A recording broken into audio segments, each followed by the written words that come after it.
Hi everyone, welcome to today's webinar on diversity and inclusion through mentorship.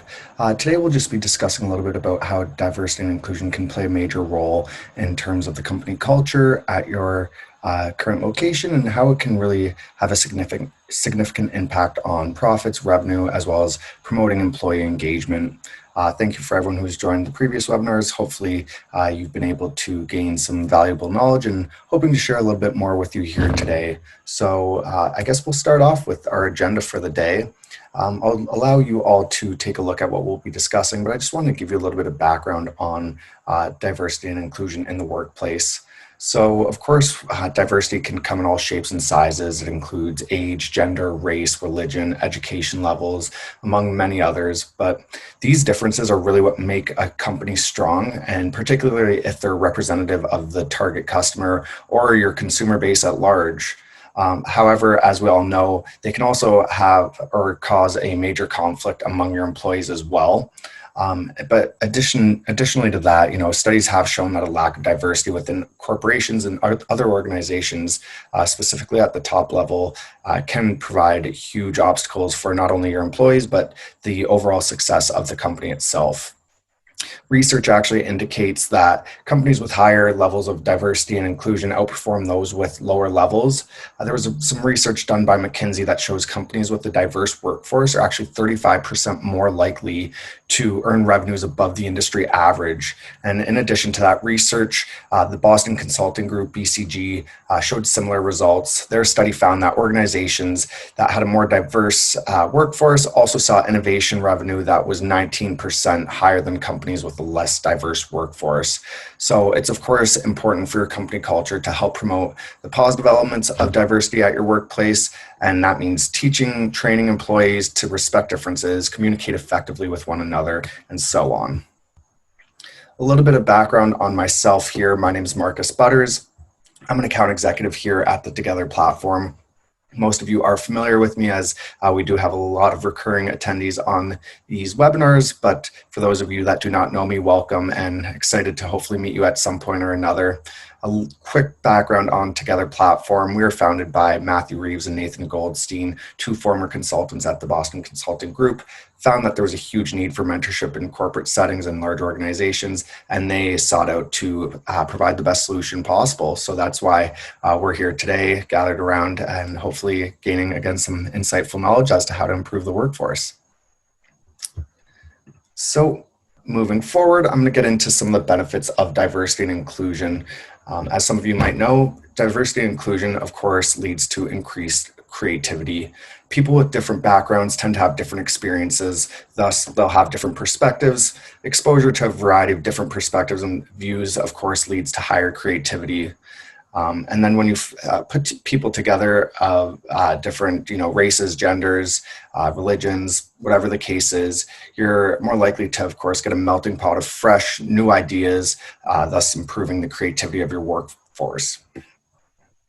Of course, you are able to solve problems faster. Again, people with similar minds, of course, do not come up with different solutions. So having the ability to collect those diverse ideas, different views, different perspectives, and allow those to have an input as to, what's going to be solving the problem, how you're going to come up with different solutions, it does, of course, create for a quicker resolution rather than just having people of the same mind discussing the same ideas over and over.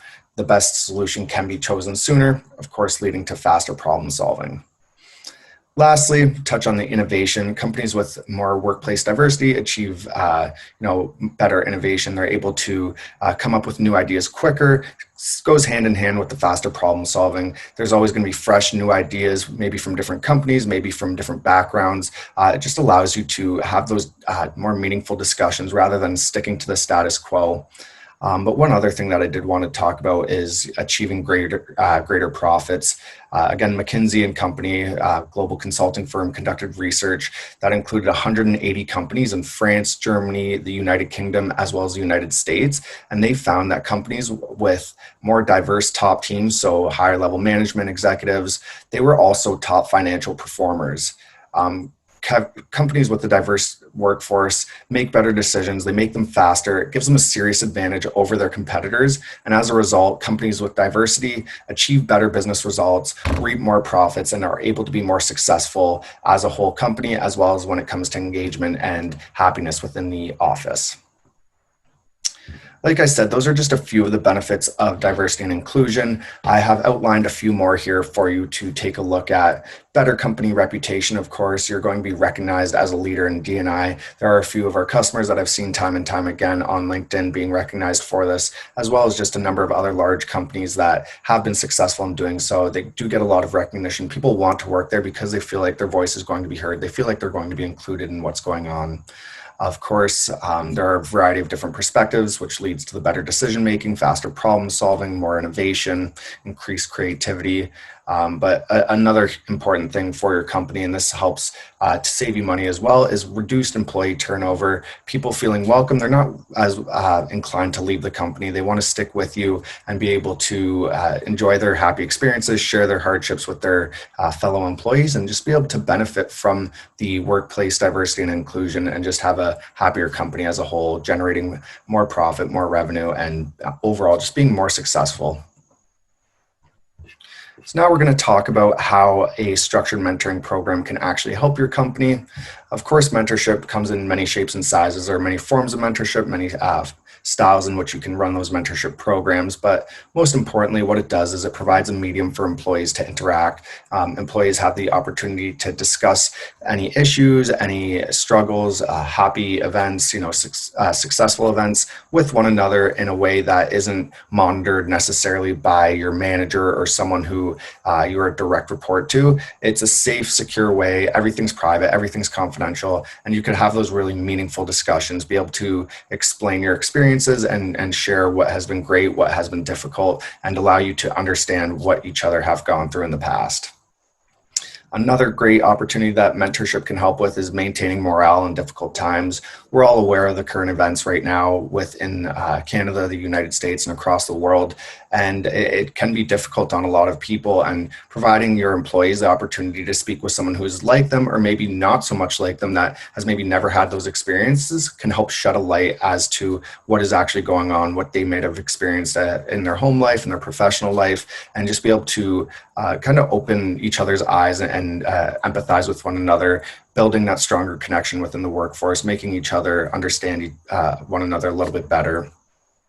Lastly, we have the ability for employees to discuss common issues. So again, anything that might have happened within the workplace, it might have been implicit or explicit bias. A lot of people of diverse backgrounds have experienced these, and they have had struggles with learning how to overcome those biases, maybe different steps that they've taken that have not been so great, that may have led to more bias, or things that they've done that really helped them to stand out and have a positive impact and be able to be a thought leader and mitigate that bias as much as possible, and be able to really rise through the turmoil and be able to still be successful despite what they've been going through.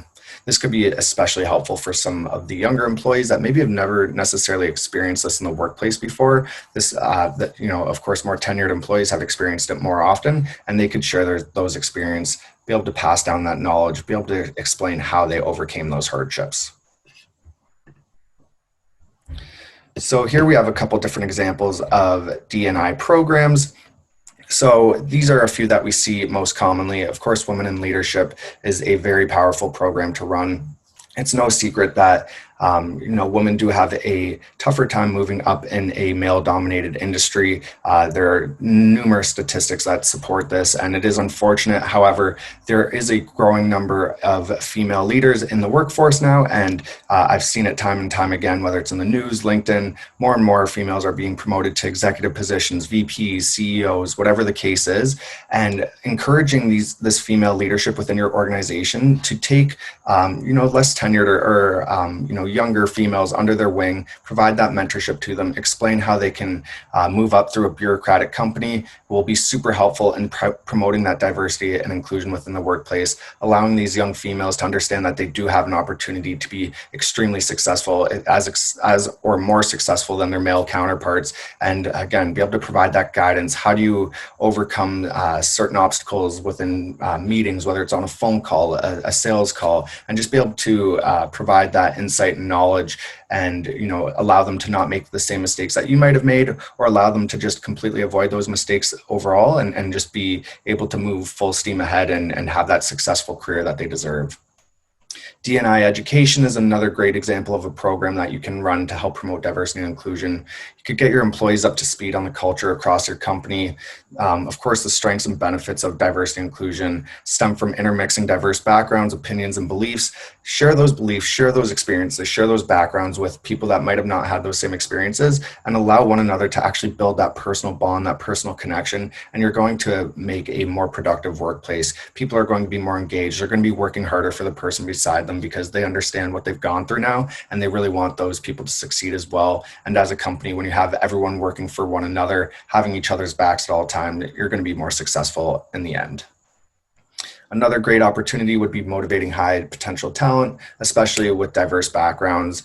Pair some of these diverse less tenured employees with successful people in your upper management, your executive management, and show them the way, guide them. What can you do to succeed? How are you going to move up quickly? What do you need to watch out for? How can you avoid costly mistakes? Another great opportunity for people of diverse backgrounds to really thrive in a corporate setting that of course has not been necessarily the kindest or the nicest to them in previous years.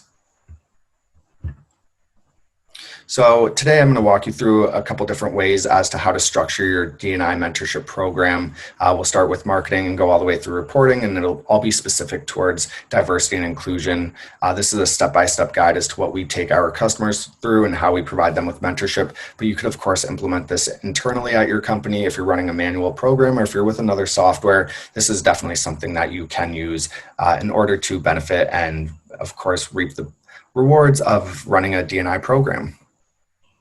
So first, we'll start with promoting your D&I program. Webinars, of course, we're all on one right now, but I'm sure you have a number of webinars company-wide. But this is a great opportunity for you to explain how the mentorship program works, what benefits you will receive from it, what kind of programs you might be running, and how it might be able to help your employees. Email marketing is, of course, a traditional form of this. Send out, of course, nicely templated emails. Have maybe a couple screenshots of what the program entails, maybe some of the session overviews.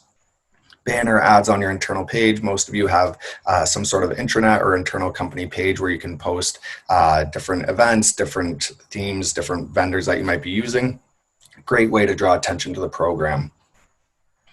And some pro tips here on the right: get a senior sponsor, maybe someone with a diverse background that can speak to the program, speak of it highly, encourage some of those younger, maybe more shy people to enroll in this program. That way they will still be able to understand what it takes to get to that top level. They can see someone with a diverse background speaking up about it, and that holds a lot of weight, especially if you are younger, new to the workforce, and really not sure how you can thrive in a corporate setting. This will provide them with a lot of opportunity, a lot of excitement, and just be willing to be more committed to the company at the end of the day, because they know that they do have the option to grow within the company, and they have seen it firsthand from a diverse senior sponsor. Of course, the remainder of these tips you can read for yourself, but maybe a video testimonial from that senior sponsor, send frequent reminders, encouraging people that this is a great opportunity for them, letting them know that there is a lot to learn and that they can be successful through entering or enrolling in one of these programs. Next, we'll move on to the registration questionnaire. There are a few different areas that you could think about. You want to set up your D&I questionnaire differently than you would your traditional one-on-one mentorship program. Some things that you might want to include are previous D&I issues in the workplace. Maybe ask them to share a story. What experiences have you had with diversity and inclusion in the workplace? What have some of your struggles been? This could be a great opportunity to connect diverse groups, or even connect diverse groups with not so diverse groups, in order to, like I said earlier, shed that light as to what your experiences have been, make everybody understand some of the struggles that come with diversity and inclusion. And of course, focus on the logistics. Registration questionnaires must be relevant to and specific to each D&I program. So a woman in leadership programs questionnaire won't be the same as a diversity and education programs questionnaire. It really needs to be specific. It needs to be aligned with what your goals are for that program. What are you hoping that your employees are going to achieve? Then cater the registration questionnaire to that. There are a number of different questions that you can use. I've outlined a couple here for you to take a look at. Of course, do you want diversity and inclusion to play a role in your mentorship? Do you want to add any affiliations there? That could be another option. That's something that we always provide for our employees, for our customers. And then another example would be to ask, how do you manage implicit or explicit bias in the workplace? Again, a great opportunity to share your stories. You could have this as a multiple choice question. You could have this as long text.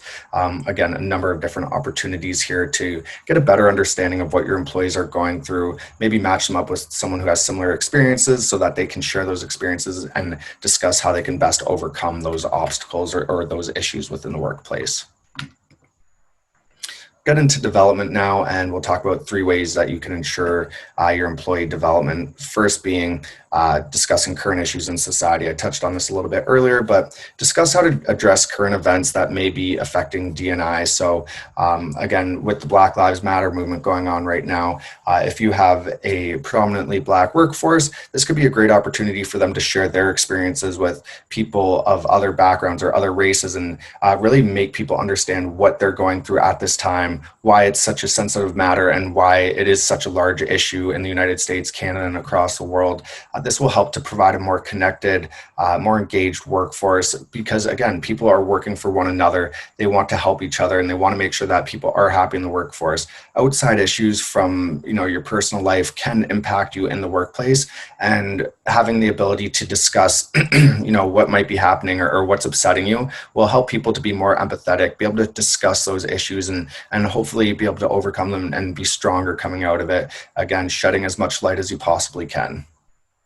Another thing you could discuss within your development tools is previous D&I incidents. Share stories of anything that might have happened in the workplace, whether it's your current employer, maybe in university, whatever the case is. But it's always best to share those incidents, especially if it is with someone that doesn't come from a diverse background. They might not even understand that they have been a part of these issues. But again, shedding some light, being able to explain, why something was difficult, why it was upsetting, and how it maybe impacted your productivity at work that day really helps people to empathize with what is going on.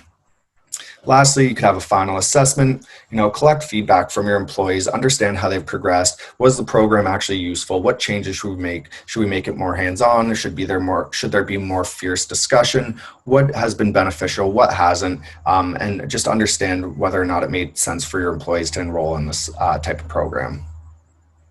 When it comes to the pairing, there's of course 2 different ways that we run the pairing process here at Together. Most of you have seen this. There's a mentee-led pairing as well as an admin-led. Pretty self-explanatory. Mentee-led is essentially the mentee being able to select who they're being mentored by. And then there's the admin-led pairing where the admin essentially pair everyone together, and that is who is matched. So there's pros and cons to, of course, both pairing processes. First, with the mentee, it allows mentees to select a mentor with similar obstacles, similar challenges that they may have faced, whether that was in the workplace, whether it's personal life, and then it is less work for the admin. However, when it comes to the cons, the mentees don't always necessarily know what's best for their development. It can introduce bias selection. They might want to be matched with, let's say, the most senior, diverse leader. That might not always be the best match for them, but they will have the opportunity to select that person if they search for their name. So ensuring that the pairing process and the matching algorithm are strong enough to ensure that people are sharing similar experiences or different experiences depending on what type of program you're looking for. When it comes to the admin-led pairing process, it can allow for admin to introduce more diverse matching. So based on the registration questionnaire, what backgrounds people might be coming from, what their experiences might have been, depending on what questions you asked. So this would be helpful for you pairing strategically, making sure that people might be of the same tenure or completely different tenure. It all depends on what your needs are, but you do have full say, and you can come up with what you think is best for your employees and their progress and development within the workplace. Of course, there's better allocation of mentors. You won't have people getting double chosen, triple chosen, whatever the case is. But some of the cons that go with that are the workload when it comes to doing an admin-led pairing process. And of course, the admin can't know everything about a mentee and a mentor. So you might get people asking for a new match, a new pairing. But of course, those are always struggles that come with a mentorship program.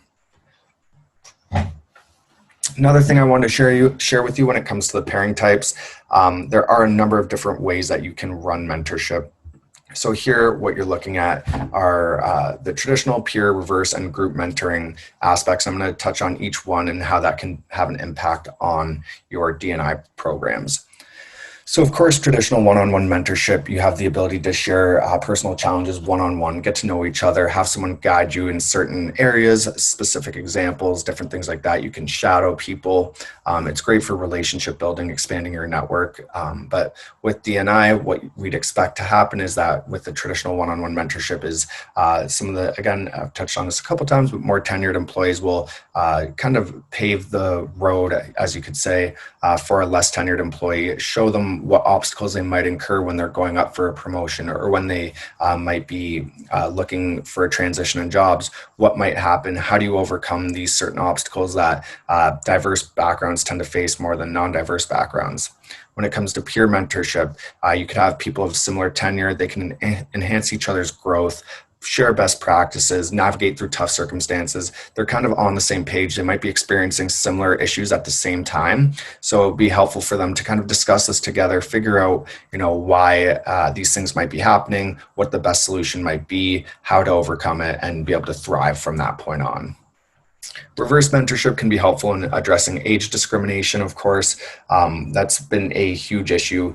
There are common stereotypes from both ends. Of course, the older generations, the more tenured employees at your company might depict millennials or some of the younger employees, less tenured employees, as lazy. And then, the millennials or the younger employees might depict some of the older generations as not so tech savvy, maybe not really know how to use their computers, whatever the case is. This could help focus on technological issues, anything that might be useful for some of the more tenured employees to learn from, but it could also form new relationships, kind of break down that barrier of those stereotypes, because at the end of the day, you're all working for the same company, you all have the same common goal, and be able to break down those barriers would have a huge impact in enhancing that employee engagement, enhancing productivity, and kind of steering away from some of the misconceptions that come with age discrimination. Lastly, you could have group mentoring. You could have it act as a resource group. People can collaborate on existing projects, discuss current societal issues, diversity challenges, and have it as more of a group forum. So you have more input. As we discussed earlier, the best way to enhance creativity or spark creativity is by having a group of diverse people in the same room. This could work as, a problem-solving group, or it could work as a group to just kind of share your experiences, understand what one another have gone through, and be able to help each other in any way possible. Of course, sometimes more voices are better than fewer. So having that ability, of course, goes a long way. Last thing I'm touching on here is the reporting. So of course, with the software, you will be able to collect more accurate reporting and analytics, but this is something you could collect through feedback forms as well if you're doing it internally. Within our software, we provide a number of different reporting pages when it comes to diversity. You can see here, this is just one screenshot of what we have to offer. But again, if you want to collect different feedback, maybe along the lines of the progress of your mentee, the advice of your mentor, those are some forms that you could send out on your own. Those could also include, any discussions that have been helpful in combating diversity and inclusion issues within the workplace. There are a number of different things that you can ask when it comes to reporting and analytics to ensure that you're getting data that you're hoping to see, maybe things that you could present to different stakeholders. What we typically suggest is 3 stages of checking in order to collect honest feedback and so that you're not being too overbearing. But that concludes the webinar. I appreciate everyone taking a listen today, watching and hearing what I have to say.